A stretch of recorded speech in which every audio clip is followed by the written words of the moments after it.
Petit coucou avec le chant des oiseaux. Je me suis arrêtée sur le banc parce que j'étais dans les pensées là quand je me promenais par rapport à un thème que je suis en train de préparer, par rapport à ce que je vois, sur la notion de se respecter, sur la notion de oser dire ou pas les choses et sur la notion aussi peut-être d'avoir peur du conflit ou peur de blesser l'autre qui, comme je le disais encore samedi, au fond, n'est pas la peur de blesser l'autre, mais la peur que l'autre ne nous aime plus. Donc à méditer déjà. Et où je voulais en venir par rapport à ce respect ou cette difficulté parfois qu'on a à oser dire les choses. Et ce que j'observe vraiment quand on n'ose pas dire les choses, c'est une forme de rejet de soi. Un rejet de soi-même, un non-respect de soi. Alors justement, derrière, il peut y avoir la peur du conflit, il peut y avoir la croyance qu'on n'est pas assez bien, il peut y avoir plein de choses qui certainement sont liées à l'enfance, certainement. Mais c'est vraiment important de prendre conscience que quand on n'ose pas dire, on se rejette soi-même. Et quand on se rejette soi-même, on peut se sentir frustré, en colère. Ouais, ça fait souvent monter la colère, mais c'est une colère qu'on garde à l'intérieur, mais elle est de plus en plus perceptible. Et là, je suis en train de faire un thème d'une personne, alors je la connais pas, je la reçois bientôt, qui, d'après ce que je vois dans le thème, a tendance à faire beaucoup pour les autres. Hein, voilà, il y a vraiment une tendance à faire pour les autres, même à se sacrifier pour les autres. Alors que sa maison de guérison, ce qu'elle a à faire, c'est vraiment s'engager envers elle complètement. S'engager envers elle, se respecter, être à l'écoute de ce qui est juste pour elle, être à l'écoute de ses besoins et oser les affirmer. Pour qu'elle ne se rejette plus elle-même.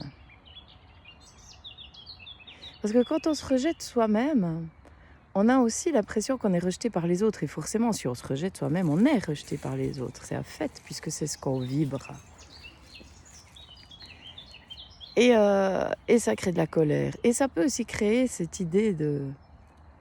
Enfin, ça peut créer d'où elle vient l'idée qu'on n'est pas libre. Mais en fait, on s'enferme nous-mêmes dans ce fonctionnement. On s'enferme nous-mêmes. Et ça fait mal, cet enfermement. L'enfermement, c'est l'enfer qui me ment.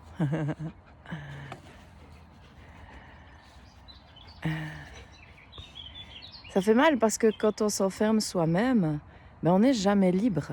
Et on est tout le temps en train de crier à la liberté, mais on ne l'est jamais, puisque la seule liberté, pour moi, comme je la vibre, comme je la ressens, elle est à l'intérieur de moi.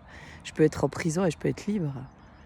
Alors que quand on se rejette soi-même, quand on n'ose pas se dire, quand on n'ose pas dire, et qu'on est en colère contre soi, ou même contre les autres, forcément, on est enfermé, on n'est pas libre, on tourne en rond.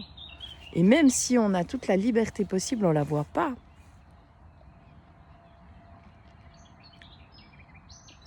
Et on va accuser l'autre. Hein, voilà, on peut être victime.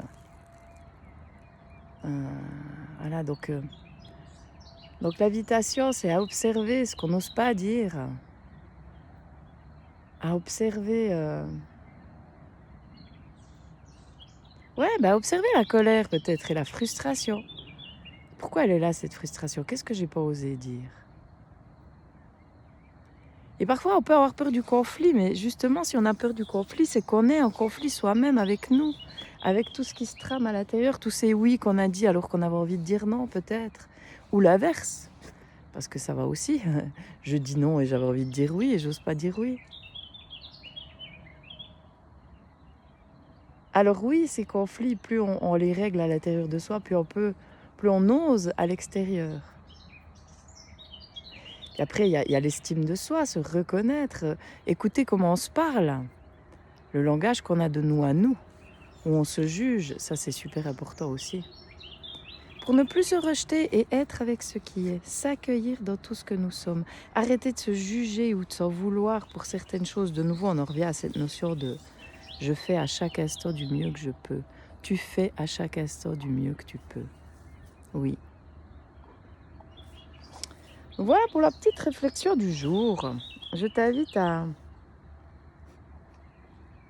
me dire comment ça résonne.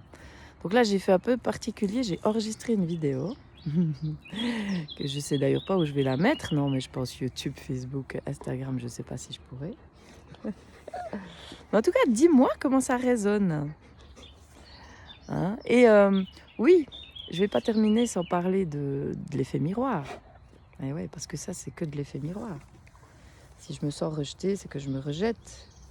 Ou alors que j'ai été rejetée et que je crois toujours que c'est normal que je sois rejetée, tu vois. Il y a vraiment... Donc l'effet miroir, ça t'aide vraiment à voir où est-ce que ça coince.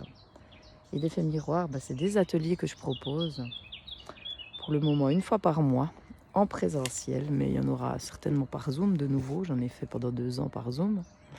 Le prochain atelier est le 17 juin. Le 17 juin. Et je me réjouis parce qu'il se passe des trucs incroyables. Il y a des prises de conscience énormes et c'est magique et j'adore ça. Donc, voilà, n'hésite pas si tu as des questions. Dis-moi comment ce que j'ai partagé a résonné. Puis laisse-toi traverser par la vie, par ce qui est, quoi. Ose dire ce qui est là. C'est vraiment une libération à tous les niveaux. Bye bye.